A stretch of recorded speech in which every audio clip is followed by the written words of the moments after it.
UGC net yoga second paper हम कर रहे हैं तैत्तरीय उपनिषद। इसके पहले लास्ट क्लास में हमने बात किया था कि तैत्तरीय उपनिषद में पृथ्वी, अंतरिक्ष, स्वर्ग, दिशाएं, ईशान आदि कोण, दिशा कोण, ये 5 लोगों की आधिभौतिक पंक्ति है। अग्नि, वायु, सूर्य, चंद्रमा, नक्षत्र, ये 5 ज्योति समुदाय पंक्ति पंक्ति है। जल, वनस्पति, औषधियाँ, आकाश और आत्मा और उनका संधान रूप स्थूल शरीर, ये सब मिलकर स्थूल पदार्थों की पंक्ति है।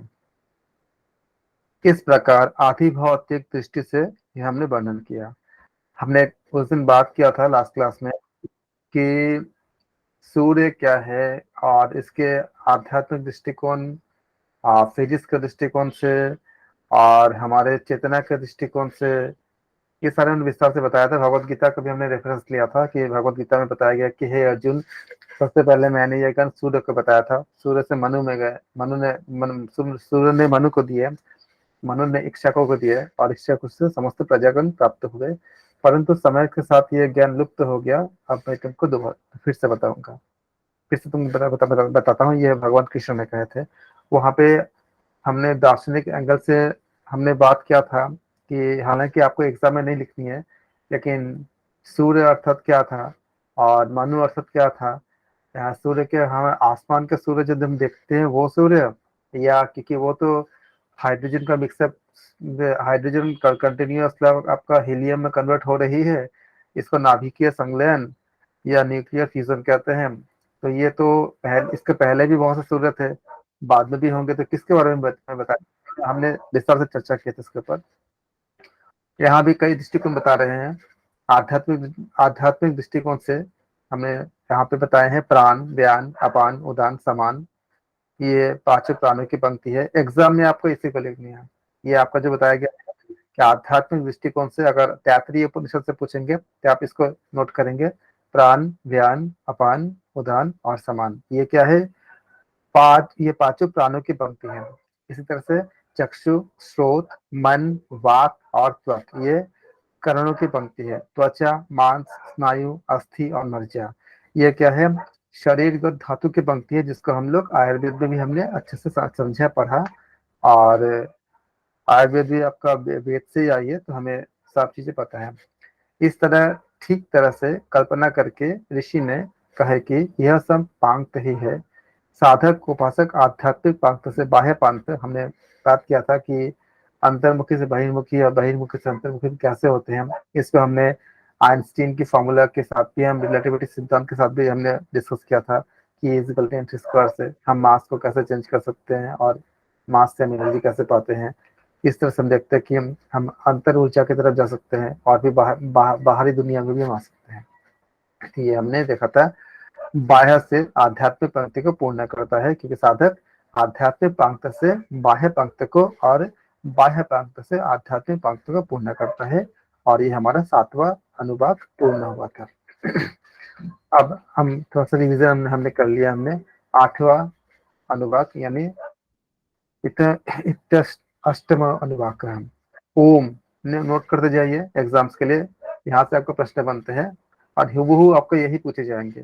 तैत्तरीय उपनिषद बेहद ज्यादा महत्वपूर्ण है और बहुत ही गुर उपनिषद है, बहुत ही विज्ञान के साथ, शिक्षा के साथ और बेहद ज्यादा हमारे जीवन के साथ। और जितने भी हमने आधुनिक आधुनिक विज्ञान जो जितने बातें बता पाया है, वो सारा चीज को डील करता है, समझाता है और उसके बाहर भी बहुत समझाता है। ये एक ऐसा उपनिषद है जो आध्यात्मिक और भौतिक दोनों का सेतु है, दोनों को मर्ज करता है। और इसके अंदर बेहद बहुत ज्यादा हमें ज्ञान प्राप्त करने की चीज होती है, बहुत ज्यादा, बहुत ही ज्यादा। अकेला ऐसा उपनिषद है जिसको अगर हम सच में पढ़ाने जाए तो 6 महीने से 1 साल लग सकती है।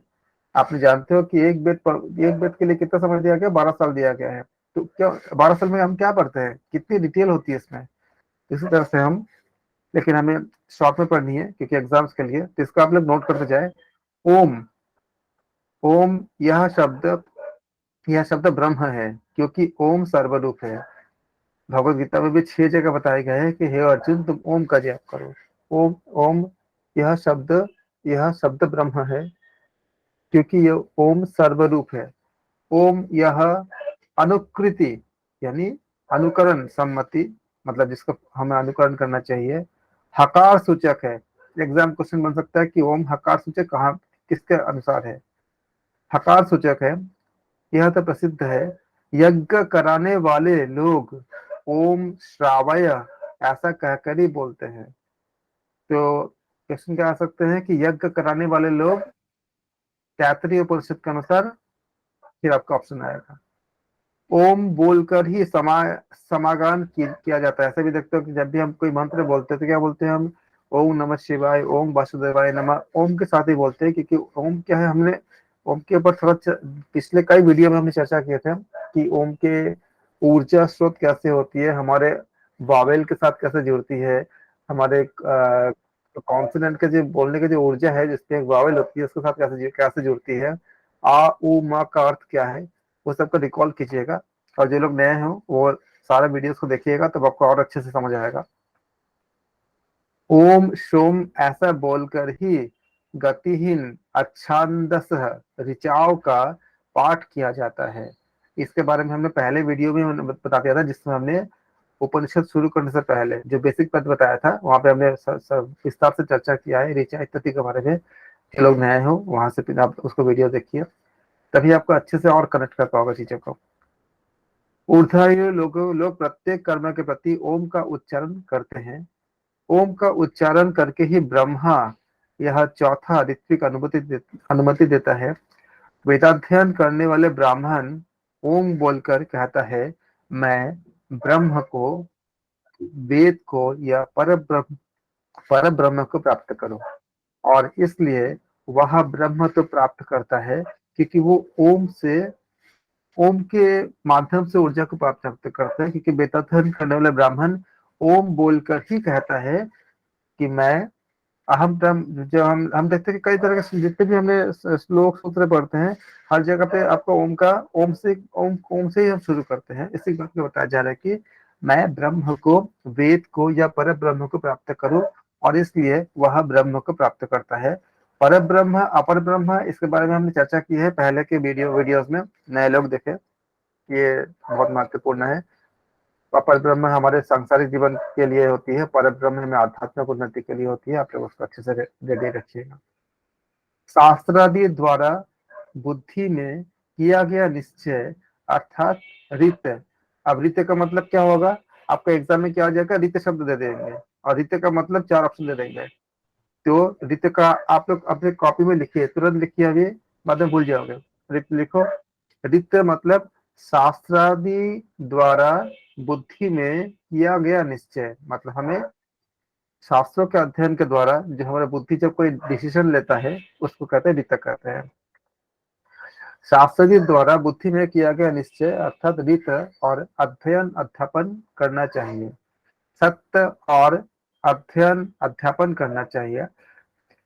देखिए यहाँ पे आपका नियम बताया गया कि क्या क्या करना चाहिए। इसमें आपका जो मैथ्स का कॉलम में ये क्वेश्चन आ सकता, ये क्वेश्चन बनेंगे कि अध्ययन अध्यापन करना चाहिए और सत्य और अध्ययन अध्यापन करना चाहिए। तप और अध्ययन अध्यापन करना चाहिए। इंद्रिय संयम और अध्ययन अध्यापन करना चाहिए। मनोनिग्रह और अध्ययन अध्यापन करते रहना चाहिए। अग्नि का आधान और अध्ययन अध्यापन करना चाहिए। अग्निहोत्र और अध्ययन अध्यापन करते रहना चाहिए। अतिथि सत्कार और अध्ययन अध्यापन करते रहना चाहिए। आप देख रहे हो कि यहाँ पे टीचिंग के बारे में कितनी महत्व जोर दे रहे हैं, अध्ययन और अध्यापन, खुद भी पढ़ो और पढ़ाओ। हर जगह पे क्या दे रहे हैं, इसीलिए इसको शिक्षा वल्ली के नाम से जाना जाते हैं। हम हमारे इसमें जितने भी कार्य करने के रिकमेंडेशन किए गए हैं, हर एक के साथ क्या जोड़ा जा रहा है, अध्ययन अध्यापन। मतलब हमें अध्ययन, एक बात नहीं बोला गया कि आप खाली अध्यापन करो, क्योंकि ये हर एक व्यक्ति जो अध्यापन करता है वो अध्ययन भी करता है। और आज के हिसाब से भी देखोगे कि जो टीचर अपने आप को अपडेट अपडेट रखना बहुत जरूरी होता है। ऐसा नहीं कि कोई सर्वज्ञता हो गया, ऐसा कभी नहीं होता। तो वो अपने आप को अपडेट लगातार करते रहते हैं कि नए नए चीजों के साथ। इसीलिए बताया जा रहा है कि हर बात के साथ अतिथि सत्कार भी करेंगे और साथ में अध्ययन अध्यापन करेंगे, क्योंकि ज्ञान प्राप्ति के बिना हमें वो चीज नहीं मिलती। आज के युग में भी देखो, अगर इसको अध्ययन अध्यापन का अगर महत्व देखोगे, हमारे देश क्या करते हैं, हर देश ऐसे ऐसे नॉर्मली क्या करता है एजुकेशन में। जैसे हमारा देश अभी 6% जीडीपी का खर्च करने के लिए शायद बनाए हैं, ऐसे ही हर कंट्री क्या करता है, जीडीपी का एक बड़ी हिस्सा जो है एजुकेशन में खर्च करते हैं। और जिस देश का एजुकेशन से आपका जितना स्ट्रांग होंगे, वो देश उतनी आगे जाती है। और वो देश तो उस देश को दुनिया के लोग मतलब बाकी देश उसको हरा नहीं पाते या उसको पीछे नहीं कर पाते। आजादी के बाद भी हमने एजुकेशन पे जोर दिया था। तो आज देखो भारत का हमारे साथ ही उस समय के जो बाकी जो स्थितियां थी उससे हम कितने आगे बढ़ पाए, क्यों? क्योंकि हमने अध्ययन अध्यापन पे हमने जोर दिया था। इसरो की स्थापना हुई थी, उस समय लोगों ने कुछ बोले थे कि जिस देश के पास अभी खाने को नहीं है वो अंतरिक्ष के क्या मतलब वो कर रहे थे। हम लोग बैलगाड़ी में भी हम अपने इसरो के जो कई चीजें लेके गए गए थे, तो हम वहां से शुरू किए थे। आज नासा हमारे साथ काम कर रहे हैं, और इसमें बहुत बड़ी आपका एक संस्था है स्पेस रिसर्च के ऊपर। और जो जो काम उन्होंने कर दिया है, ऐसे तो बहुत सारे मतलब बहुत कंट्री कर भी नहीं पाए। पहली बार में ही मंगल ग्रह आपका जो मंगलयान इत्यादि के ऊपर और भी बहुत से जो काम कर रहे हैं अभी। तो ये कब हुआ? जब हमने अध्ययन अध्यापन पे हमने अपने आप को फोकस किया। हमने ऐसे ऐसे टेक्नोलॉजी को डेवलप किया। और इसके बाद तो मैं ज्यादा भी बोलूंगा नहीं, क्योंकि वो फिर बहुत लंबा हो जाएगा। आप लोग स्टडी करना है इसमें कि इसरो ने और हमारे देश ने क्या जहां जहां उपलब्ध। कमियां तो बहुत हमारे साथ चैलेंजेस रही, लेकिन हमारे हमने जितना हासिल किया वो किससे किया, उससे बहुत बड़ी आपका जो रोल होता है वो अध्ययन अध्यापन मतलब एजुकेशन का। हम पढ़ रहे हैं और पढ़ा रहे हैं, अध्ययन अध्यापन का। इसी बात को हर जगह पे हर एंगल के साथ उन्होंने जोड़ा है, अध्ययन अध्यापन। आप आज देखो जीवन में एक व्यक्ति कहीं भी सफल कब होता है, जब उसको उस क्षेत्र का अत्यंत बारीक नॉलेज होता है। जरूरी नहीं कि नॉलेज स्कूल कॉलेज से ही प्राप्त करे, अनुभव भी एक ज्ञान होता है हर एक जगह पे। चाहे आप मान लो सिंगर हो, एक्टर हो, या कुछ भी काम करते हो, छोटा बिजनेस करते हो, कुछ भी आप मतलब छोटे से अगर आपका मान लीजिए कि एकदम ठेला रेडी भी कोई चला रहा है मान लीजिए, उसको भी अपने चीजों का बहुत अच्छा अध्ययन अध्यापन होना चाहिए कि किस तरह से ज्यादा बेहतर वो अपने धंधे को बिजनेस को बेहतर कर सके। इसलिए हर जगह पे ये जोड़ा गया है कि अध्ययन अध्यापन करते रहना चाहिए। मनुष्य मनुष्यचित कार्यों के साथ अध्ययन अध्यापन करते रहना चाहिए। संतानोत्पत्ति और अध्ययन अध्यापन करते रहना चाहिए। इस बातों को आपको समझना बहुत जरूरी है। हर जगह आप पहले देख रहे हो कि अध्ययन अध्यापन करते रहना चाहिए, लेकिन इसको जोड़ने इसको कनेक्ट करने की बहुत जरूरत है कि इसको क्यों बोला गया। किसी भी कार्य करो, लेकिन उसके साथ अपने स्टडी और एजुकेशन को इसमें बहुत मैंडेटरी कहा गया है कि आपको करते करते रहना चाहिए। शास्त्रोक्त रीति से स्त्री संग और अध्ययन अध्यापन करते रहना चाहिए। यहाँ पे देख रहे हो ब्रह्मचर्य के बारे में हमने बात किया थे, क्या बोला इसमें? शास्त्रोक्त रीति से स्त्री संग को मना नहीं किया गया है, लेकिन कैसे? शास्त्रोक्त रीति से, यानी कि जो हम शारीरिक संबंध को जो यहाँ पे कितनी उदारता से कितनी बेहतर तरीके से बताया गया कि शास्त्रोक्त रीति से करो, स्त्री संग करो, लेकिन साथ में क्या करना है? आपको अपने अध्ययन अध्यापन यानी एजुकेशन उसके साथ भी आपको मेंटेन मतलब हमेशा अपने आप को अपडेट कर रखना चाहिए। और कहीं भी उन्होंने इसको मतलब नकारा नहीं है, खाली एक सही विधि से करने के लिए बोला है। पौत्र की उत्पत्ति और अध्ययन अध्यापन करते रहना चाहिए। पौत्र की उत्पत्ति कब होगा? जब हमारे बुढ़ापे आते हैं, यानी कि यहाँ पे ये भी बता रहे हैं कि एकदम शुरुआत से मतलब जब हम शास्त्रादि बुद्धि द्वारा मतलब क्या हुआ, शुरुआत कहाँ से हुई थी? शास्त्रादि द्वारा बुद्धि में, मतलब हम बचपन से जब शुरू करते हैं तब से हमें पढ़ाई करते रहना चाहिए, अध्ययन अध्यापन करते रहना चाहिए। और पौत्र की उत्पत्ति जब हम दादा बन चुके हैं, मतलब हमारे जब हमारे बेटे का बच्चे का बच्चा जब हो जाता है, तब भी हमें क्या करते रहना चाहिए? अध्ययन अध्यापन हमें करते रहना चाहिए, जो हम में से बहुत लोग कर भी रहे। आप लोग देखो, आप लोग जो स्टडी कर रहे हो, आप लोग में से कितने लोग मतलब अपने अपने फैमिलीज को के साथ हो, मतलब अपने अपने अपने आपका सबका फैमिली है, मतलब कोई माता है, कोई पिता है, इस तरह से है, या उससे बड़े भी कोई हो गए, लेकिन आप लोग भी अध्ययन कर रहे हो ना। इसी बात को बताया जा रहा है कि अध्ययन अध्यापन करते रहना चाहिए। रथितर का पुत्र सत्तावक्ता का मानता है कि सत्य का ही आचरण करना चाहिए। असत्य का आचरण क्या हो, उसके लिए बहुत बड़ी व्याख्या होती है कि सत्य क्या होती है।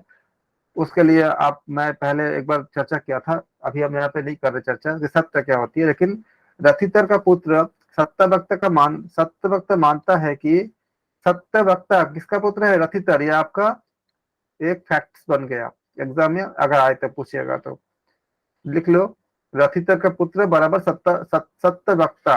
अगर आपको मतलब कभी एग्जाम में आते हैं या एमसीक्यूज में आते हैं तो रथितर का पुत्र बराबर लिख दो सत्यवक्ता, या ऐसा लिख लो रथितर का पुत्र सत्यवक्ता है कि युवा मानता है कि ये सत्य का ही आचरण करना चाहिए, परंतु सदैव तपोनिष्ठ ऐसे पुरुषिष्ट का मत है कि तप ही सदैव अनुष्ठान करने योग्य है, अर्थात आचरण करने योग्य है। अनुष्ठान मतलब जो आचरण करते हैं।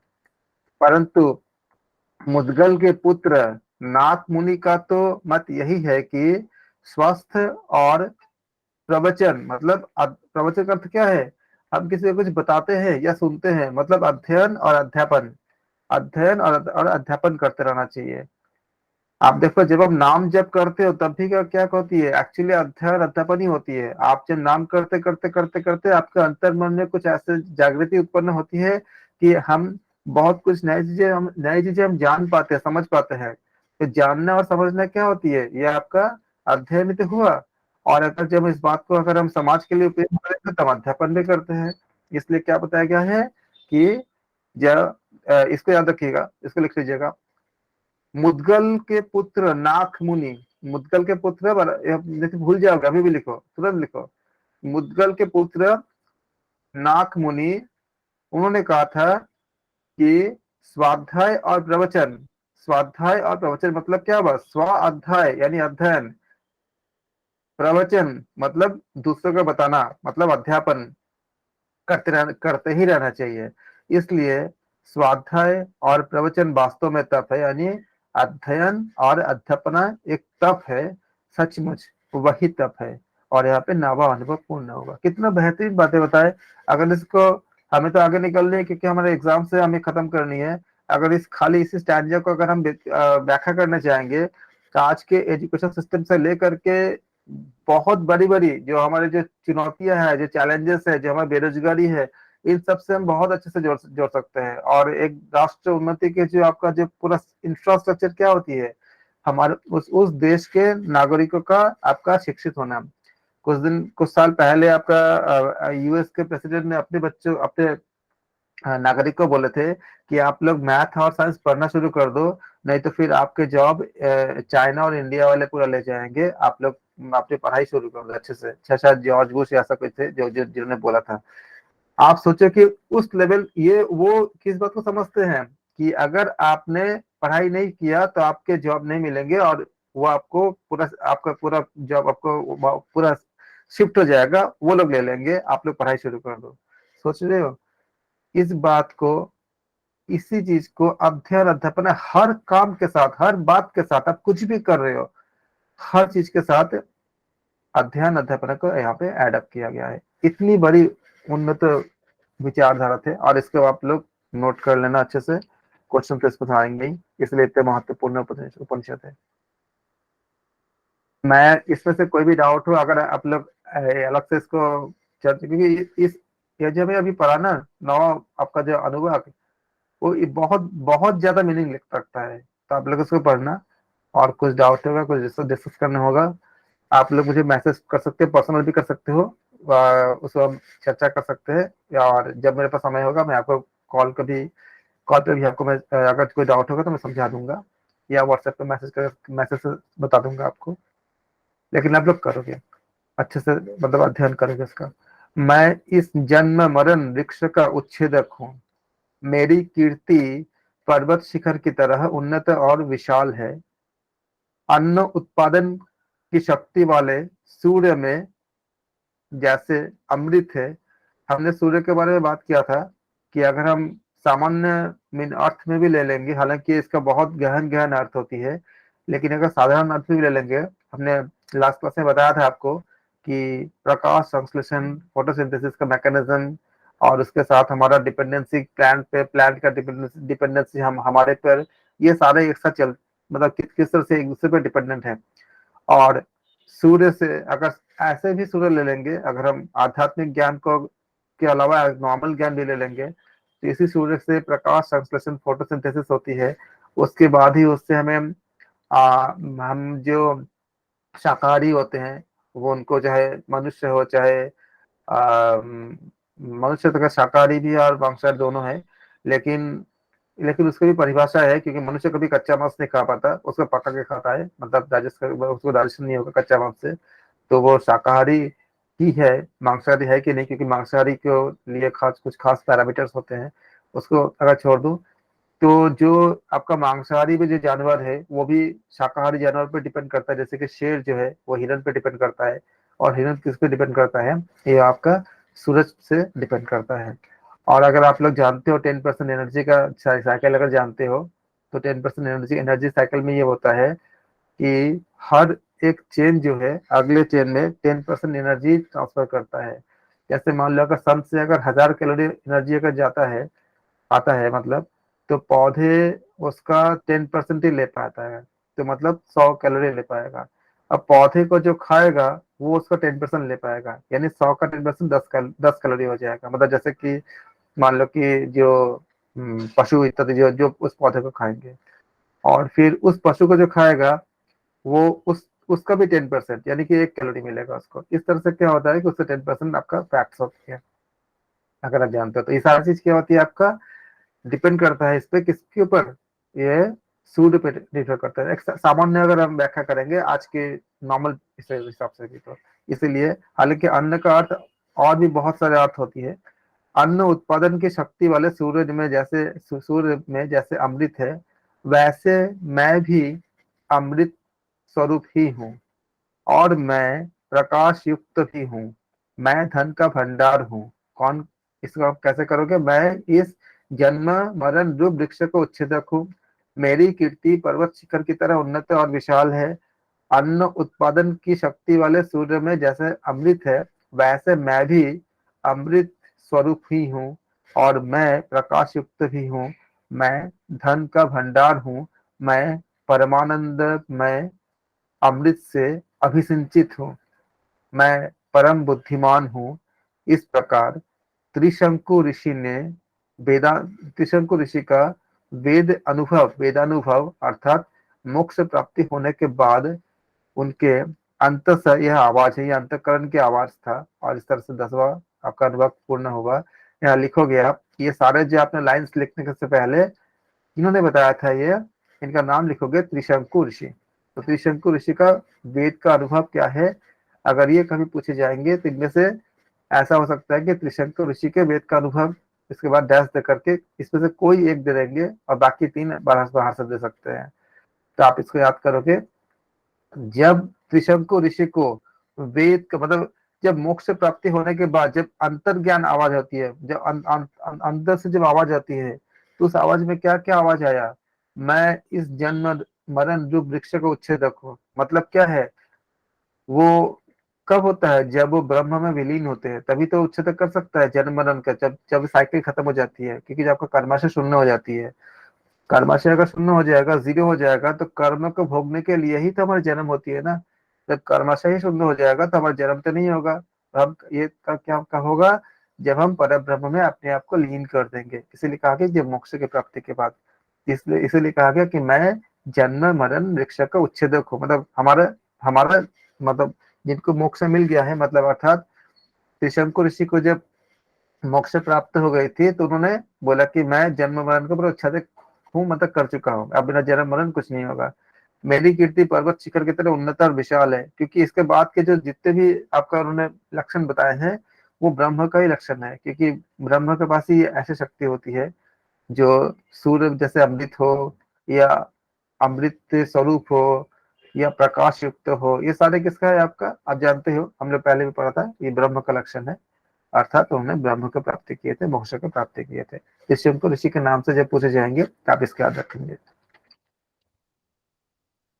वेदों का अध्ययन कराने के बाद वेदों का अध्ययन करने के बाद आचार्य शिष्य को उपदेश देते हैं कि सत्य बोलो, धर्म का आचरण करो, स्वाध्याय में प्रमाद नहीं करना चाहिए। खुद का अध्ययन करने में कोई प्रमाद नहीं करना चाहिए, अर्थात अहंकार नहीं आना चाहिए। हम अगर अपना अध्ययन करेंगे तो कभी कभी अब जो हमें अगर ये मिलता है कि हमने कुछ अच्छा काम किया तो उसे प्रमाद नहीं करना चाहिए, क्योंकि प्रमाद हमें नष्ट कर देता है। आचार्यों को मनवांछित धन लाकर उनकी आज्ञा से गृहश्रम का आरंभ करके संतान परंपरा चालू रखो। इस लाइन को देख रहे हो, कितने बेहतरीन लाइन उन्होंने बोला उन्होंने। हम जैसे उस समय भी गुरु दक्षिणा के रूप में, फीस के रूप में, जैसे आज हम अलग तरह से देते हैं, मंथली या ऐसा कुछ देते हैं, उस समय शिक्षा पूर्ण होने के बाद जो आचार्य मांगते थे उसमें कुछ हाना नहीं होता था, वो लाके देना होता था। तो आचार्य को मनवांछित कोई कुछ आचार्य धन मांगे या कुछ और मांगे, जो भी मांगते थे उनको देना होता था। ये गुरु दक्षिणा के बिना शिक्षा अधूरा था। तो आचार्य को मनवांछित धन लाकर आचार्य की आज्ञा से, उसके बाद क्या बोला उन्होंने, गृहस्थाश्रम, यानी कि उस समय जब आप 25 ईयर्स के आसपास जब हो जाते हो तो आप गृहस्थाश्रम यानी कि विवाह इत्यादि करके संतान परंपरा चालू रखो। अर्थात इन्होंने कहीं भी रिप्रोडक्शन इत्यादि जो हमारे जो भौतिक जो सुख जो है उसे मना नहीं किया है, खाली एक सही तरीका बोले हैं। संतान परंपरा चालू रखो, उसको उच्छेद मत करो। हमने पहले इसको देखा था कि इसके ऋण के बारे में बताया था कि देव ऋण, पितृ ऋण, इस तरह से ऋण थे। तो पितृ ऋण का मतलब ही ये था कि हमारे सेम स्पेसिस मतलब जनरेशन को हम आगे बढ़ाते हैं, और इसे को यहाँ पे बताया गया कि संतान अवश्य उत्पन्न करो, उसको उच्छेद नहीं करना है, सत्य से कभी विचलित ना हो। अब सत्य से विचलित ना हो तो बता तो दिए, लेकिन आप भी इसको याद करोगे, लेकिन निधि ध्यान याद रखना है। सत्य ऐसा नहीं होना चाहिए। अब मान लो कोई चोर उचक्का के पूछता है, कोई किसी के मतलब किसी का धन कहाँ रखा है, तब हम समय सत्य बोलनी है। तो उस समय सत्य मतलब झूठ ही सत्य उस समय है, उस समय बोलना मतलब नहीं बोलना चाहिए, क्योंकि किसी का हानि नहीं होना चाहिए। तो इसलिए निधि ध्यान मतलब विवेक पूर्वक अपने हमें डिसीजन लेना होता है। इसलिए सत्य तो बोलना चाहिए। और सत्य का भी बहुत से कंडीशंस होते हैं। कंडीशन मतलब क्या, निधि ध्यान जब करोगे तो आप देखोगे कि सत्य का अर्थ क्या होती है। अच्छा ठीक है, मैं थोड़ा सा पूछता हूँ इसको खत्म करके कि सत्य मतलब क्या होती है, फिर आप लोग जवाब दो सत्य क्या होती है। सत्य से कभी विचलित ना हो, धर्म से कभी विचलित ना हो। धर्म मतलब क्या, जो धारण करते हैं।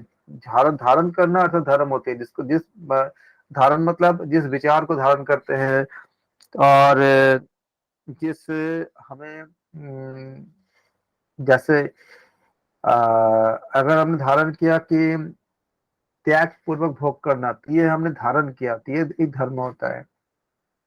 कुशल मंगल के कार्यों से कभी दूर नहीं रहना चाहिए, लेकिन ये सारे बात स्थान काल पात्र के अनुसार। कोई अगर कोई ठगने वाला आता है आपके सामने और कुशल मंगल के कार्य के नाम से आता है, तो उस समय आपको उससे दूर ही रहना चाहिए। ये सारे जब उपनिषद बताए गए थे, जिस समय लिखे गए थे, उस समय ये सब समस्याएं था ही नहीं जो आज हम सामना करते हैं।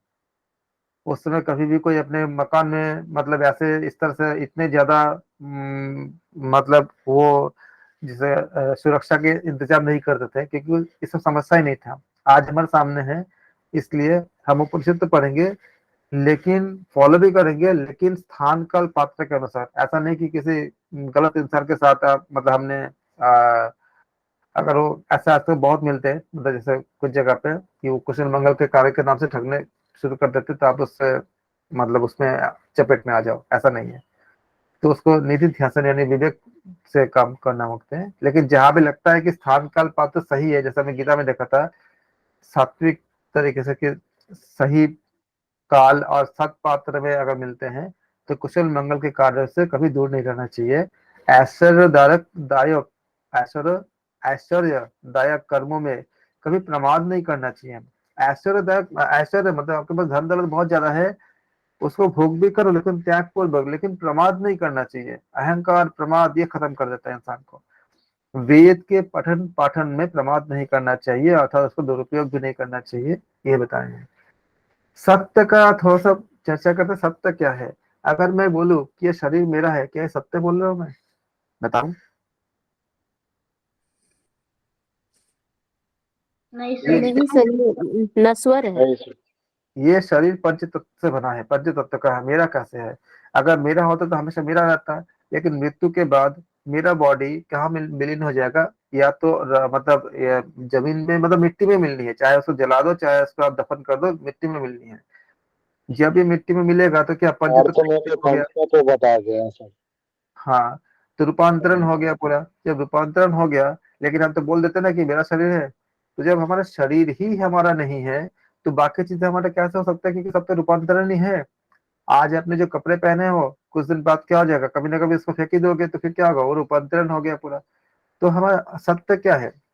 आप अगर इस सत्य को अगर फॉलो करते जाओगे ना, अंतिम छोर पे जाओगे। सत्य क्या है? सत्य, हकीकत में सत्य क्या है? अगर शरीर हमारा नहीं है, अगर जो, अगर आप बोलोगे धन दौलत, धन दौलत जो भी, चाहे वो करेंसी के रूप में हो, चाहे मेटल के रूप में, सोना इत्यादि के रूप में हो, इसके पहले किसी और के पास था, अभी आपके पास है, कुछ टाइम बाद किसी और के पास चला जाएगा। तो आपके आप, ये आपका कैसे होगा? मेरा कैसे होगा? क्या ये सत्य है? अगर डेप्थ में जाकर अगर स्टडी करोगे ना, हर एंगल से, तो पता है क्या मिलेगा? केवल सत्य कल यही मिलेगा कि पूर्ण समर्पण करके जो हम जो अपने आत्मा को जो परमात्मा में विलीन करने के, जो हम जो कोशिश, या जो कोशिश में जब हम विलीन हो जाते हैं, अर्थात ब्रह्म, कुल मिला के ये मिलेगा।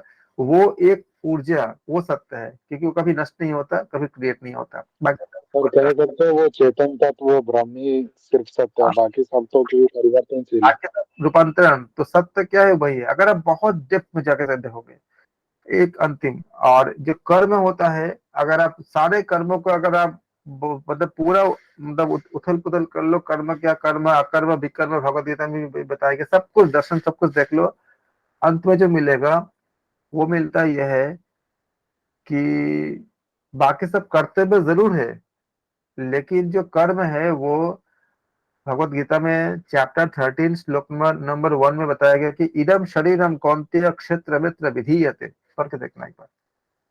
तो वहां आप देखना, इदम शरीरम कौन्तेय क्षेत्र मित्र विधीयते। ये युद्ध जो है शरीर के अंदर के युद्ध है। और उस जगह पे भी आपको मिलेगा कि पूरा पूरा काम ये होता है कि हम अपने आप को प्रभु में, मतलब जिसे कहते हैं पूर्ण समर्पण, और यही कर्म है। पूरे गीता में यही निचोड़ है कि पूर्ण समर्पण। तो अंत में अगर देखेंगे, बाकी सब क्या है? कर्तव्य का माध्यम है। बाकी हम जितने भी, इसका मतलब क्या बाकी नहीं करेंगे? बाकी सब करने हैं, क्योंकि हमें एक कर्तव्य का मतलब, जैसे हमें एक ड्यूटी देकर के भेजे गए हैं, त्याग पूर्वक भोग करने के लिए बताया गया है, तो उसके लिए हमें धन कमाना, बाकी सब कुछ जो चीज करना है, सब कुछ करने हैं। लेकिन जो वास्तविक, जो हमें जो सत्य क्या हुआ, वही हुआ कि ब्रह्म, इसका वाला बात, बाकी सब रूपांतरण, रूपांतर एक शॉर्ट टाइम के लिए होता है। बाकी सब जितने भी एग्जिस्टेंस होती है, एक शॉर्ट टाइम के लिए होती है। मतलब आपका यूनिवर्सल नहीं होता। हमारा बॉडी एक शॉर्ट टाइम के लिए है। हमारे यहाँ तक कि आपका विचार भी नहीं रहता। विचार आपका 5 साल पहले किसी चीज के प्रति जो विचार था, आज देखो बदल चुका है ना कई जगह पे। आज जब उपनिषद आप पढ़ रहे हो, इसके पहले अगर आपने उपनिषद को जब आपने, या वेद के बारे में आप जब ज्यादा नहीं जानते थे, अभी आप जैसे जैसे पढ़ते जा रहे हो, आपके विचार बदल रहे हैं ना। तो वैसे ही पहले आपको, हमें लगता था कि केवल धर्म ग्रंथ है, अभी देखते हैं कि कितना विज्ञान इसके अंदर है। तो विचार बदल रहे हैं ना। तो हमारा थॉट भी तो अपना नहीं है, वो भी तो चेंज, मतलब वेरिएबल है, फिक्स नहीं है। तो सत्य क्या है? इसीलिए सत्य को समझना बेहद जरूरी है। और सत्य का अगर आप गीता को पढ़ते जाओगे, लगातार पढ़ते जाओगे, तो करते करते करते करते आपको इसका आप करीब जाओगे। अभी तो मैं बता रहा हूँ आपको, आप सुन रहे हो, बोलने में सुनने में अच्छा लगता है, लेकिन महसूस तब होगा जब आप इसके अंदर एकदम डेप्थ तक जाओगे। और इसके लिए सालों साल लग सकता है। आप रोज पढ़ो, रोज पढ़ो, रोज पढ़ो, तब जाके सालों साल के बाद उसका, उसके जैसे कोई आपको कोई टेस्टी खाना हो, मैं आपको बाहर से कितना ही बोल दूं ऐसा ऐसा खाना होता है, ऐसा ऐसा होता है, लेकिन जब आपने खुद अगर उसको जब चबाओगे, और कुछ देर तक चबाने के बाद फिर आपको उसका, जैसे उन्होंने कहा था कि किसी गूंगे को, सूरदास जी ने कहा था कि किसी गूंगे को अगर हम कोई मीठा फल खिला दे तो वो बोल नहीं पाता, ठीक उसी वो चीज आप मतलब समझ आता है। तो यहाँ पे, क्योंकि अगर हम शब्दों को अगर थोड़ा सा क्लैरिफिकेशन न कर दे तो हम मिसगाइड हो जाते हैं। जैसे सत्य, सत्य तो सत्य मतलब अक्सर कभी कभी ऐसा भी होता है कि कोई बुरे इंसान कुछ बुरे काम करने के लिए अगर बोलता है, तो जैसे कोई चोरी चोर अगर आ गया तो हमें सत्य, हमें झूठ नहीं बोलना है, तो पता चला उसके बोलने से किसी का कुछ घाटा हो गया, किसी को कुछ हानि हो गया। इसलिए थोड़ा सा व्याख्या करना जरूरी होता है। और बाकी ये जिस समय लिखी गई थी उस समय का समय अलग था, इसलिए आज इनके ये उपनिषद के बातें जीवन में उतारने तो है, लेकिन ये जरूर देखनी होती है कि स्थान काल पात्र भगवत गीता के बाद भी याद रखनी, जो हमने चैप्टर 17 में पढ़ा था। कि इसलिए मैंने उसको देखते हुए एक बार डिस्कस हमने अच्छा से हो गया कि आप उसको बार बार पढ़ना, कि सात्विक राजसिक तामसिक तीन तरह से हम सारा काम करते हैं, और अगर हमने तामसिक तरह से किया तो वो उल्टा उल्टा हो जाता है पूरा। इसका ख्याल रखना, और निधि ध्यान यानी कि विवेक से सारा कुछ काम करने होते हैं। फिर देव कार्य और पितृ कार्य को कभी भूलना नहीं है। देव कार्य और पितृ कार्य को कभी भूलना नहीं। माता में देव बुद्धि रखो, पिता में देव बुद्धि रखो, आचार्य में देव बुद्धि रखने वाला बनो। जो दोष रहित कर्म है, जो दोष रहित कर्म हो उन्हीं का तुम अनुसरण करो, दूसरों का नहीं। तुम अच्छे कर्म का ही अनुसरण करो। इस छोटी सी लाइन में अनुवाद तो हो गई, आपने भी सुन लिया, मैंने भी कर दिया, पढ़ भी लिया, शायद एग्जाम में नंबर भी मिल जाएगा अगर इससे कुछ क्वेश्चन आते हैं तो। लेकिन इसकी इम्प्लीमेंटेशन जानते हो कितनी गहरी है? बहुत ज्यादा गहरी है। देव कार्य और पितृ कार्य को भूलना नहीं, ठीक है। देव कार्य क्या होती है, बताओ देव कार्य क्या होती है? सर ईश्वर की उपासना। ठीक है, देवता किसे कहते हैं? सर जो क्लेश और कर्म जो और देने वाला हो। काल से। बिल्कुल, ईश्वर को सुना बिल्कुल है। और देव कार्य, जब आपको, मैं कल आपको बता रहा एक दिन क्लास में कि हमारे जो पहले जो मैंने एग्जाम्पल इसलिए दिया था सर कि किसी उपनिषद में लिखा हुआ है देवताओं को कहा गया है दान करो, हाँ और देव मतलब, राक्षसों को कहा गया है दमन करो। हाँ ये करके है इसी सर उपनिषद में ये किसमें। हाँ जी, देव मतलब क्या होता है, देना होता है। उसमें आपको चार द के बारे में आपको व्याख्या की, जैसे आप बता रहे हो ना, उसमें हम आगे हाँ आएंगे। सर चार का है, देवताओं के लिए दान करो दमन करो और हाँ कुछ है जो। हाँ जी, चार द के बारे में व्याख्या की गई है। अब उस पर नहीं जाऊंगा क्योंकि तो वो इतनी लंबी कंटेंट है, उसमें इतनी ज्यादा सर डेप्थ है। वो आएगा तो उसमें देख लेंगे हम लोग। हाँ जब आएगा तो बताऊंगा उसमें चार द के बारे में, दो नहीं उसमें चार है, चार द के बारे में। ओके, तो हम देव मतलब क्या होता है, तो जो देने वाला। अब देखो देव कार्य अर्थात एक तो होती है कि देवता, देवता मतलब जो जहाँ पे आपका सत्य सात्विक मतलब कि पात्र सात्विक हो, और देने वाला उद्देश्य उद्देश्य भी सात्विक हो, ऐसे अगर कार्य मिलती है तो जरूर कीजिए। अब ये कार्य का मतलब खाली यही नहीं कि खाली आप कहीं पे खाली पैसा ही दिए। कार्य में बहुत कुछ आता है, बहुत कुछ आता है। जैसे मान लो अगर आपने किसी को शिक्षा भी दी है, तो देव कार्य अर्थात क्या है, स्थान काल पात्र का ध्यान करके देना चाहिए। नहीं तो फिर क्या होगा, इसी ज्ञान का कोई दुरुपयोग करेगा या कोई इससे आपका गलत अर्थ निकाल लेगा, और अर्थ का अनर्थ अनर्थ करके, अगर कोई तमोगुण में इसको व्याख्या मतलब तमोगुणी होगा जो उल्टा अर्थ अगर निकालेगा, तो क्या होगा, इसी ज्ञान से बहुतों का नुकसान हो सकती है, मतलब हानि हो सकती है। इसलिए देव कार्य, अगर आप ज्ञान भी दे रहे हो किसी को, तो ऐसा नहीं कि मतलब कहीं भी मतलब कि बिना पात्रता। इसलिए पहले के मुनि ऋषि को बहुत ध्यान देते थे कि जिसको हम ज्ञान देंगे वो पात्र है के लिए। तो देव कार्य मतलब देने वाला, देने का कार्य है, लेकिन देना भी आपका भगवत गीता के इसीलिए बोल रहे हैं कि बार बार पढ़ना। 17वां चैप्टर जो हमने बात किया था उसको देख करके। पितृ कार्य एक तो हमारे जो पिता के द्वारा जो हमारे पिता के जो कार्य है इसके है। और दूसरे भी हमारे जो जिम्मेदारियां होती है, जो आपका हम कहते हैं ना कर्तव्य होती है, उसको भी एक अर्थ होती है। माता में देव बुद्धि रखो। अब ये शब्द पता है कितने छोटा सा है, इसको व्याख्या कर सकते हो, माता में देव बुद्धि रखो। कौन करेगा व्याख्या इसका, कोई कीजिए।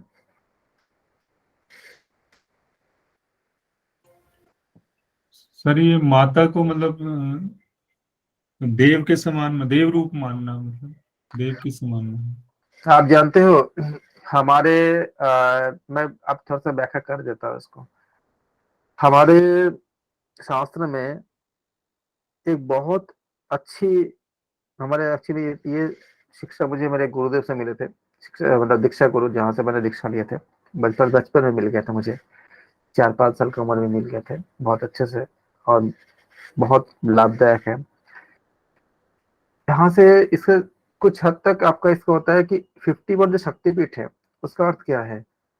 उसका अर्थ यह है, जो 51 शक्तिपीठ है, माता के, आप जानते हो कि एक शक्तिपीठ कैसे बनी, अगर नहीं बनी नहीं जानते तो उसको जान लेना आप अच्छे से पूरा। किसी भगवान शिव ने आपका 51 पार्ट्स किए थे देवी सती का, और वो पार्ट जहां जहाँ गिरी थी धरती पे, वहां पे आपका तीर्थ स्थान बन गया है जो आपका, तो उसका आप अध्ययन करना।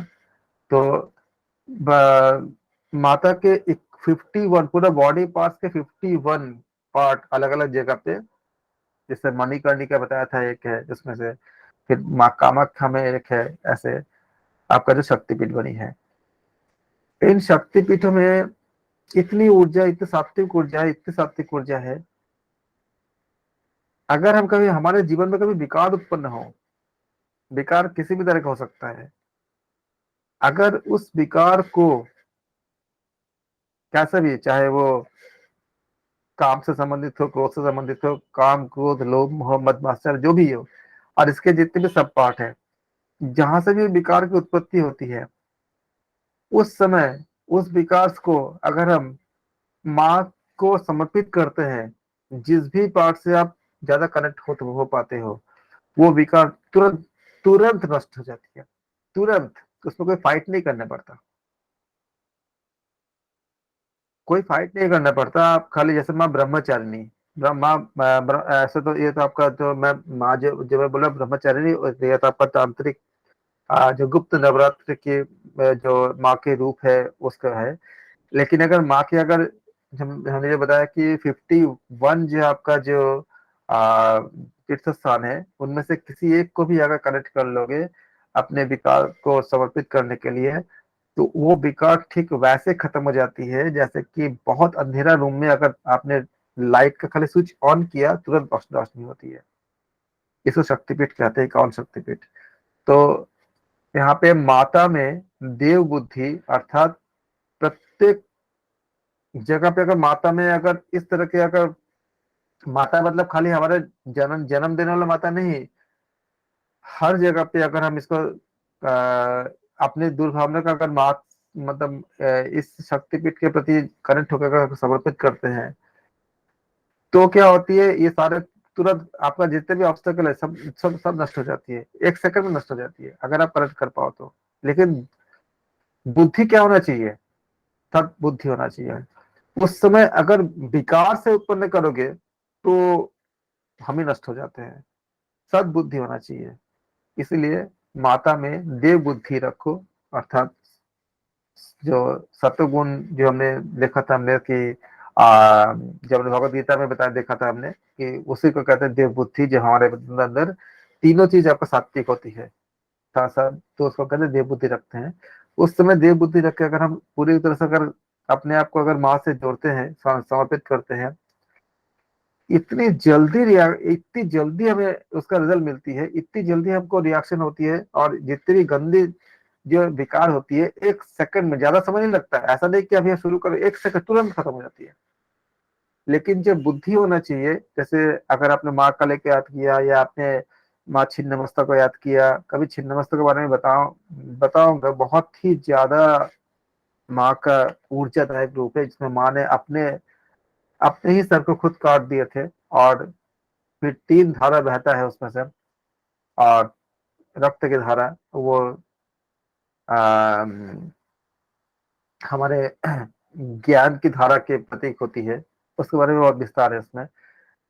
और इस तरह से क्या होती है कि जब हम उनको मतलब उनको मनन करते हैं तो हमारी बुद्धि बहुत शुद्ध होना चाहिए, बहुत देव बुद्धि होना चाहिए, कोई विकार नहीं होना चाहिए। इसलिए कहा कि माता में देव बुद्धि रखने वाले, या केवल जन्मदाता मात्रा नहीं, जन्मदाता जन्मदात्री माता तो के प्रति दत्त रखना ही है, लेकिन जब भी हम ऐसी शक्तिपीठ की कल्पना करते हैं, अगर उसमें हम देव बुद्धि रख के अगर हम कल्पना करते हैं, तो हमारा जितने ऑब्स्टेकल है, जिससे हम फाइट करते हैं, जिससे हम लड़ते हैं, अपने आप से लड़के भी हम जीत नहीं पाते, कभी कभी हार जाते हैं, या जैसे लगता है कि मतलब लड़ाई बहुत ज्यादा गहरी हो रही है, हम मतलब हम जैसे इस खुद की लड़ाई के साथ जैसे खुद मतलब वो बैलेंस नहीं कर पा रहे, तो खाली अगर उस बुद्धि के साथ अगर माता के अगर एक बार उनको मन से अगर याद करते हैं, तो माँ ठीक वैसे ही नष्ट कर देती है सारे हमारे जो बुरे विचारों को, बुरे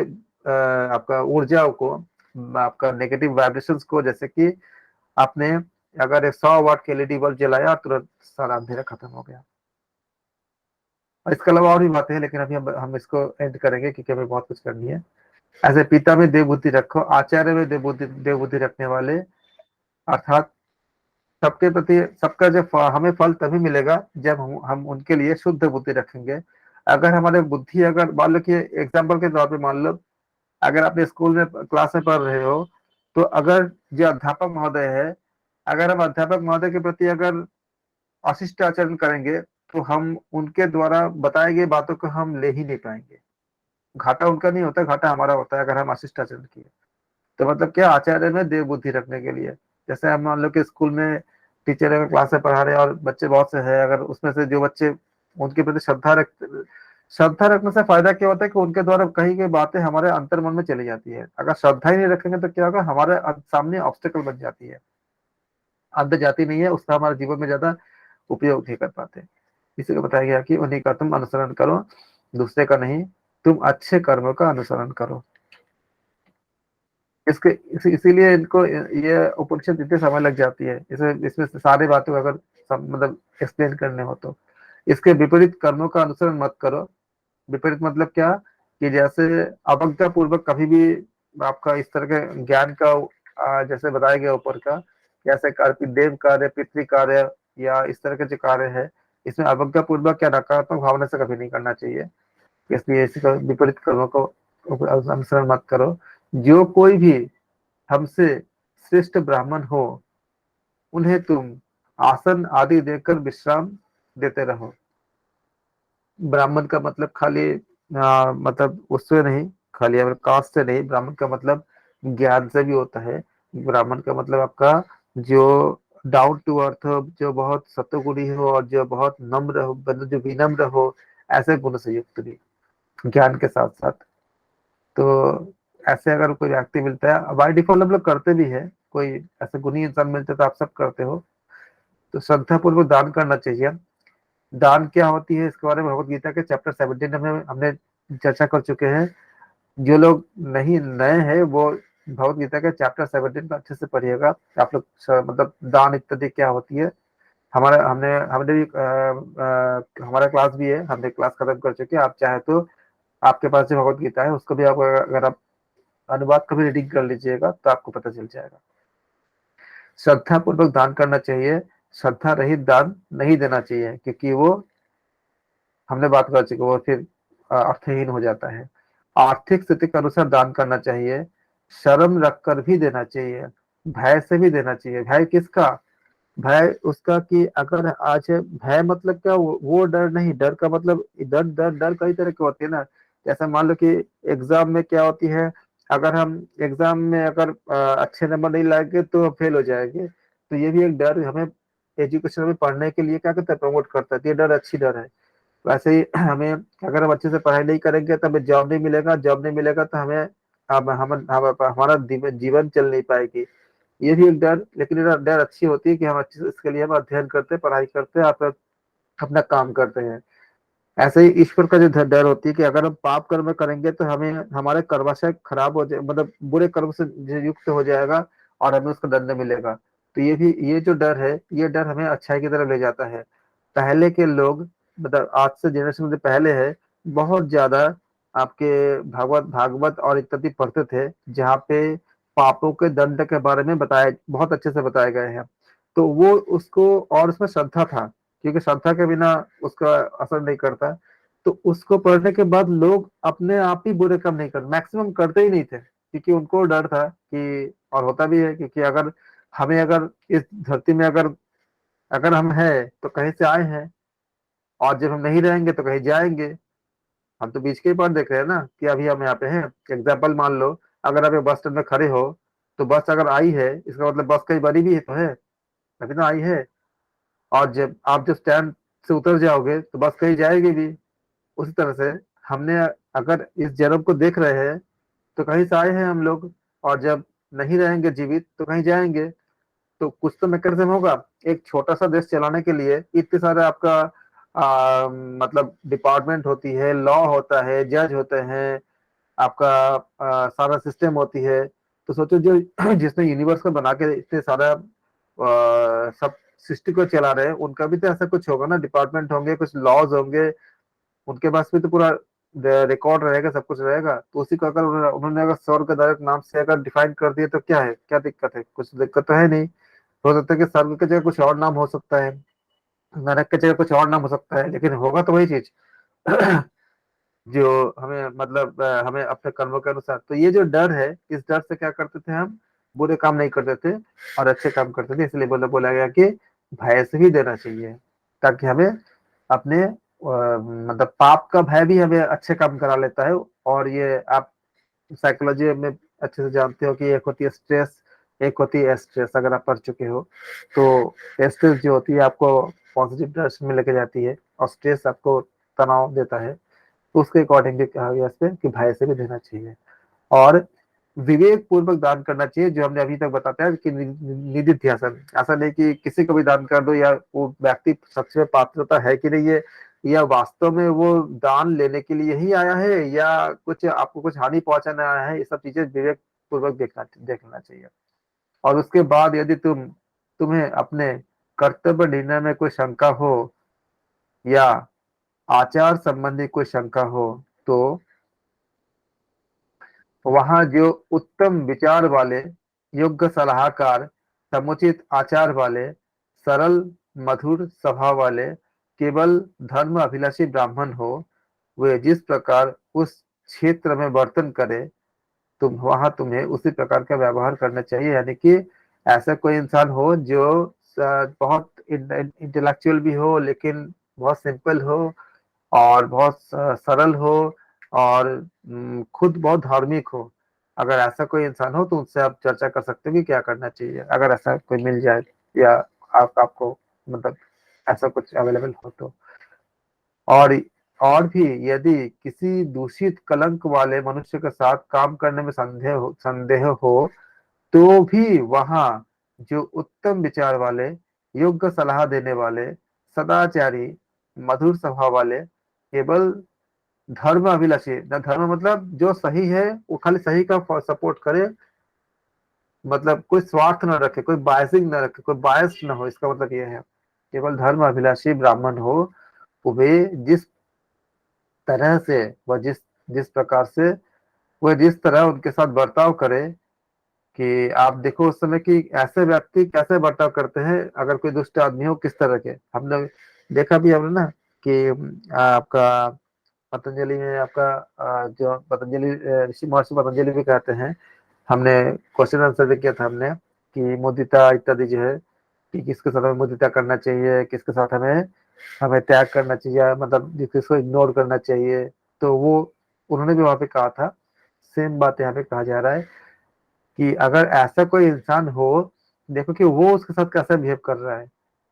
कि जो कैसा इंसान, जो उत्तम विचार वाले हो, और योग्य सलाह देने वाले हो, सदाचारी हो, मधुर स्वभाव वाले हो, धर्म अभिलाषी हो, वो कैसे, वो उस दुष्ट के साथ कैसा बिहेव कर रहे हैं। इससे आपका आइडिया लग जाएगा कि क्या कैसा करना है। या फिर अगर ऐसा इंसान नहीं होता है, तो फिर पतंजलि जी का ने भी बताए थे, जो कि आपका मुदिता, और मतलब मित्रता, और इग्नोरेंस कैसे करनी है, दूर कैसे रखनी है, उसके हिसाब से। और यहाँ पे बताई गई है एग्जैक्टली यहाँ पे पतंजलि महर्षि पतंजलि की बात नहीं बताई गई है। यह बताई गई है कि अगर हमें समझ नहीं आता है तो ऐसे व्यक्तियों से, जो गुणी लोग, जो सात्विक लोग कैसे बिहेव करते हैं, उसको देखकर हमें ऐसा ही बिहेवियर करना चाहिए। लेकिन ये भी हमें समझ आना चाहिए कि गुणी कौन है। तो इसी को बताया गया इसमें कि जो योग्य सलाह देने वाले, सदाचारी, मधुर स्वभाव वाले, केवल धर्म अभिलाषी ब्राह्मण, वे जिस तरह से उनके साथ बर्ताव करेंगे, बर्ताव करें, उसी प्रकार तुम्हें बर्ताव करना चाहिए। यह शास्त्र यह शास्त्र की आज्ञा है, यही गुरुजनों का उपदेश है, यही वेदों का रहस्य है, यही परंपरागत बोध है। इसी तरह व्यवहार करना चाहिए, यही आचरण करना चाहिए। और यहाँ हमारा 11वां अनुवाद क्या होती है, पूर्ण होती है। दिन और प्राण के अधिष्ठाता देव मित्र, दिन और प्राण के अधिष्ठाता देव मित्र, सूर्य हमारे लिए कल्याणकारी हो। यहाँ देखो, दिन और प्राण के इसके किसके साथ है, आपका सूर्य, सूर्य से संबंध किया गई है। दिन और प्राण के अधिष्ठाता देव मित्र, आपको अगर एग्जाम में आता है कि दिन और प्राण के अधिष्ठाता देव कौन है, तो देव मित्र सूर्य हमारे लिए कल्याणकारी हो, तथा रात्रि और अपान के, प्राण किसे कहा गया है, देख लो, सूर्य के लिए, यही क्वेश्चन बन सकते हैं आपका। और अपान किसके लिए कहा गया, तथा रात्रि और अपान के अधिष्ठाता वरुण देव हमारे लिए कल्याणकारी हो। यहाँ पे चंद्र नहीं कहा गया है, याद रखना। चक्षु और सूर्यमंडल के, इसको याद रखना कि रात्रि और अपान के लिए किसको कहा गया है, इस लाइन को लिख लेना। क्योंकि यहाँ पे आपको अगर चंद्रमा का दे देंगे तो हो सकता है आप मतलब गलती कर दो, इसलिए इसलिए इसको लिख के याद कर लेना। चक्षु और सूर्य मंडल के अधिष्ठाता आर्यवा देव हमारे कल्याण करे, बल और भुजाओं के अधिष्ठाता इंद्र देव हमारे लिए कल्याणकारी हो। यहाँ पे आप क्या लिखोगे पता है, कौन से देव किसके अधिकारी है। जैसे कि इंद्र देव के लिए क्या बोला गया है, बल और भुजाओं का अधिष्ठाता क्या बोला गया, इंद्र देव। तो आप लिखो इंद्र देव इजिकल टू बल और भुजाओं का अधिष्ठाता। उसी तरह से आपका दिन और रात का अधिष्ठाता कौन है, तो लिखो दिन और रात, फिर जो अधिष्ठाता है उसका नाम लिख लो। ऐसे आपका रात्रि और अपान के अधिष्ठाता कौन है, यहाँ पे आप लिखोगे रात्रि और अपान के अधिष्ठाता वरुण देव है, अकॉर्डिंग टू तैत्तिरीय उपनिषद के अनुसार। वाणी और बुद्धि के अधिष्ठाता देव बृहस्पति हमारे लिए कल्याणकारी हो। परीक्षा में कैसा आएगा, तैत्तिरीय उपनिषद के अनुसार वाणी और बुद्धि के अधिष्ठाता कौन है, तो आप बोलोगे देव बृहस्पति है। त्रिविक्रम रूपी विशाल कदम भरने वाले विष्णु हमारे लिए कल्याणकारी हो। तो विष्णु का कौन है, त्रिविक्रम रूपी विशाल कदम। आप जानते हो ना बलि राजा के बारे में, 3 पद उन्होंने जब आपको भूमि नापे थे, इसलिए त्रिविक्रम रूपी विशाल कदम वाले भरने वाले विष्णु हमारे लिए कल्याणकारी हो। अगर बलि राजा का आख्यान आप लोग नहीं जानते हो तो पढ़ना, बहुत अच्छी है। हालांकि उसका बहुत अलग मीनिंग भी है। 3 पग में जब उन्होंने, बलि राजा बहुत बड़े राजा थे, जो मतलब आपका दाता थे, बहुत बड़े दाता थे। तो उनके उन्होंने एक यज्ञ शुरू किए थे। तो भगवान विष्णु एक ब्राह्मण बन के आए, छोटे से ब्राह्मण बन के आए, एकदम छोटे से। बोले कि मुझे भी दान चाहिए। बोले आप बताओ। बलिराजा ने सिंहासन से उठ के नीचे उतर के बोले बताइए क्या चाहिए। क्योंकि उसके बाद बलिराजा के बहुत मतलब अगर उस यज्ञ पूरा होने के बाद बहुत शक्तिशाली हो जाएंगे। तो उन्होंने बोला कि मुझे दान में मेरे 3 पैर में जितने भूमि आएगा मुझे उतने भूमि चाहिए। तो बोले ब्राह्मण आप इससे बहुत ज्यादा ले लो ना, आप पूरा राजपाट ले लो, आधा राज ले लो, आप इतने 3 पैर में आपको कितने भूमि आएंगे। बोले बस मुझे उतने ही चाहिए। तो उसमें बहुत बड़ी कहानी है। फिर शुक्राचार्य उनको बोलते हैं कि बलिराजा से ने प्रतिज्ञा कराई कि वचन दो, क्या मुझे दोगे। तो शुक्राचार्य ने मना किया था कि ये विष्णु है, आप मत लो। लेकिन बलिराजा ने कहा कि एक तो बड़ी बात यह है कि पूरे दुनिया विष्णु से मांगते हैं, और अगर विष्णु ने अगर मुझसे कुछ मांगे आकर के, तो इससे बड़ी बात और क्या सकता है, अगर विष्णु है तो। इससे बड़ी और क्या हो सकती है कि अगर भगवान विष्णु अगर मुझसे कुछ मांग रहे हैं, क्योंकि पूरे संसार उनसे मांगते हैं। और दूसरी बात है कि मैंने अगर बोला कि मैं दूंगा, मैंने अगर प्रतिज्ञा किया तो मैं, अगर वो विष्णु होंगे तो मैं जरूर दूंगा, विष्णु भी होंगे तो भी मैं दूंगा, लेकिन क्योंकि मैंने प्रतिज्ञा किया है। उसके बाद उन्होंने 3 पैर से, एक पैर से उन्होंने बोला ठीक है आप पैर लीजिए, ले लीजिए एक पैर से, तो एक पैर से उन्होंने पूरी धरती नाप लिया। उसके बाद अपने पैर को इतने बड़ा कर लिए, इतने इतनी विशाल कर लिए कि पूरा धरती उन पे आ गया। और दूसरे पैर से आपका जो है पूरा उन्होंने स्वर्ग को पूरा नाप लिया, जो बलिराजा ने जो जीते थे। और तो बोले बलिराजा आप तीसरा पैर कहाँ रखो, कि मैं पूरा, तो तुम्हारा तुम्हारा जितने था सब तो मैं ले लिया, और तीसरा पैर कहाँ रखूं। तो बलिराजा कहते हैं कि भगवान आप तीसरा पैर तो निकालो, मैं जगह दूंगा ना आपको, आप तीसरा पैर तो निकालो। तो विष्णु जी थोड़ा प्रसन्न होते हैं, हंसते हैं उनके बुद्धि पे, और खुश होते हैं। तो उन्होंने अपना तीसरा पैर नाभि से निकाले थे। तो जब नाभि से तीसरा पैर निकाले तो बलि राजा ने कहा भगवान ये पैर आप मेरे मस्तक पे रख दो, क्योंकि मेरा मस्तक ना तो पृथ्वी पे है और न स्वर्ग पे है, आप मेरे मस्तक पे रखो। बहुत प्रसन्न हो गए और उनके मस्तक पे उन्होंने तीसरा पैर रखा। इसका बहुत अलग मीनिंग है। ये तो खाली एक आपको लगता है कि स्टोरी है, लेकिन बहुत गहरी मीनिंग है इसके। फिर उसके बाद प्रसन्न होकर बल्लिया जिसको बोलते हैं कि वर मांगने के लिए, तो उन्होंने आ, उनको पाताल लोक मिला, जो एक बहुत ही मतलब नेगेटिव एनर्जी के लोग कहा जाता है, पाताल लोक मिला। तो पाताल लोक जब मिला तो भाव साहब ने बोला कि मैं तो जाऊंगा, लेकिन मैं ये चाहता हूँ कि आप मेरे द्वारपाल बने रहो वहाँ पे। तो विष्णु जी हमेशा आज भी उनके द्वारपाल है, उस वहाँ पे राजा बलि राजा है। आप इसका मीनिंग को देखोगे तो अलग ही मीनिंग निकलती है। बलि मतलब बलिदान का राजा। बलिदान क्या होती है, हम जब अपने आप को पूरा समर्पित कर देते हैं तो संपूर्ण बलिदान कर देते हैं। हमारे सारे अच्छाइयाँ, सारे बुराइयाँ, शरीर मन प्राण आत्मा, हे प्रभु तुम पे समर्पित सब बलिदान। जब हम ऐसा बलि देते हैं तो हम होते हैं बलि। ये बलि मतलब पूर्ण समर्पण। ये वहां पे नहीं है, वहां पे तो यहाँ पे खत्म हो जाती है उस जो आपका जो कथा खत्म हो जाती है। लेकिन उसका जो आध्यात्मिक मीनिंग है, जो आपका दार्शनिक मीनिंग है, बलि मतलब संपूर्ण बलिदान, पूर्ण समर्पण। और नाभि से पैर निकालना, नाभि, नाभि क्या है, सारे संपूर्ण जो हमारे जो ऊर्जा था, जहाँ से एक जीवन की उत्पत्ति होती है, जहाँ पे सारा कुछ नाभि चक्र में सब समाया रहता है। मृत्यु के बाद भी अगर जब चिता में नाभि नहीं जलता, तो नाभि में सारे जितने भी हमारे नाड़ियाँ होती है वहां से उत्पन्न होती है ऊर्जा, आपका शक्ति पूरा बिंदु होती है नाभि। वहां से विष्णु भगवान मतलब आपका जो आप जानते हैं कि स्वादिष्ट चक्र क्या है, विष्णु भगवान विष्णु का अधीन में आता है। तो वहां से आपका मणिपुर चक्र, स्वादिष्ट चक्र जो होती है वो जगह, स्वादिष्ट चक्र विष्णु के, भगवान विष्णु का स्वरूप माने जाते हैं। तो वहां पे सुजाव का उनका पैर निकलती है। तो रहता कहाँ है बलि राजा के माथे पे। माथा क्या है, सहस्रार चक्र और हमारे मस्तक पे रहते हैं। वहां जब हमारे विष्णु, भगवान विष्णु का अगर हम जब संपूर्ण बलिदान कर देते हैं, जब हम पूर्ण जब समर्पण कर देते हैं, तो हमारे हम सबके सहस्रार चक्र यानी कि हमारे मस्तक पे उनका आशीष, उनका उनका उनका पद हमारे हमारे मतलब मस्तक पे रहता है। जब ऐसा होगा तो हमारा प्राण कहाँ से निकलेगा, ब्रह्म अंदर से निकलेगा। जब हम पूर्ण समर्पण कर देते हैं तो हम एक बलिराजा की तरह। और उन्होंने बोला कि बलिराजा ने कहा कि पाताल लोक सबसे बहुत ज्यादा नेगेटिविटी मतलब नकारात्मक लोग है, मतलब नकारात्मक ऊर्जा से भरे हैं। वहां पर बलिराजा के द्वारपाल कौन है, भगवान विष्णु।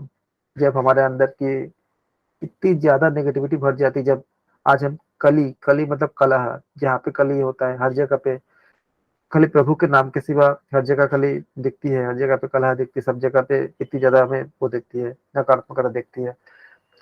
तो अगर हम पाताल में भी चले जाते हैं, उतनी अगर नेगेटिविटी होती है तो भी है, जब हम पूर्ण तरह बलिदान कर देते हैं, पूर्ण समर्पण कर देते हैं, जब कुछ रहता नहीं अपने पास, तो फिर जैसे भगवान, जैसे बलिराजा के बोले थे कि मैं तुम्हारा द्वारपाल रहूंगा, तो हमारे जितने भी सेंसेस होती है, हमारे जितने जितने भी जगह से जो वो सब जगह जहाँ से इस तरह के माया, इस तरह के जो नकारात्मकता, इस तरह के जो हमारे जो पाप वृत्ति जो हमारे अंदर प्रवेश करेगा, उस हर जगह पे ईश्वर मतलब उस नारायण हमारी रक्षा करेंगे, एक द्वारपाल की तरह।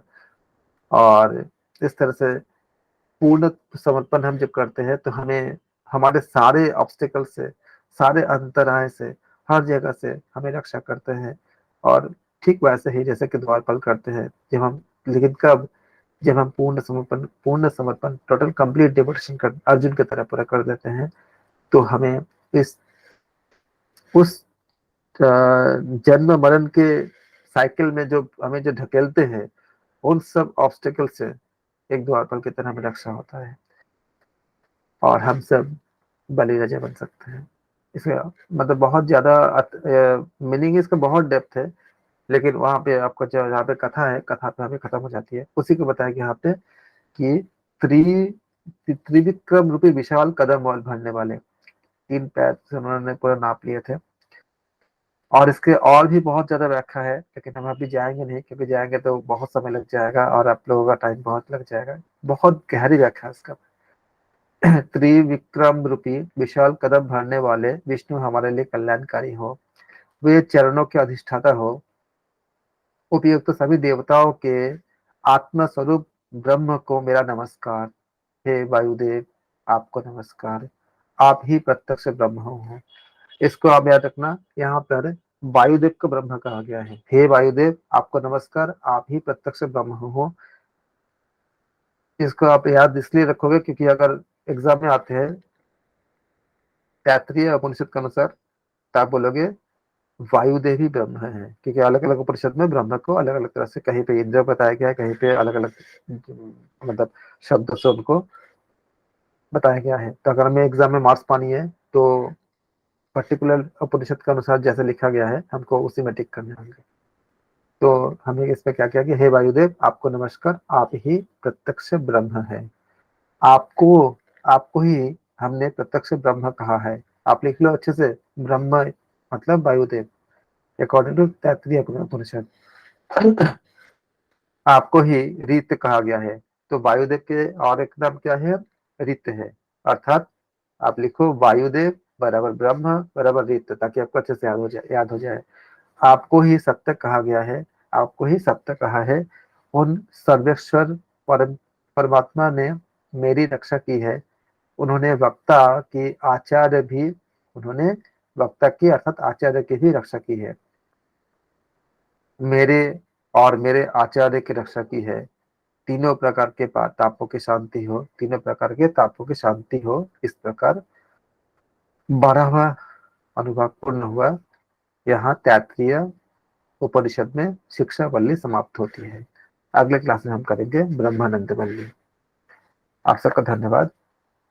अगर कोई डाउट हो कमेंट कर सकते हैं चैनल पे या व्हाट्सएप पे या ग्रुप पे।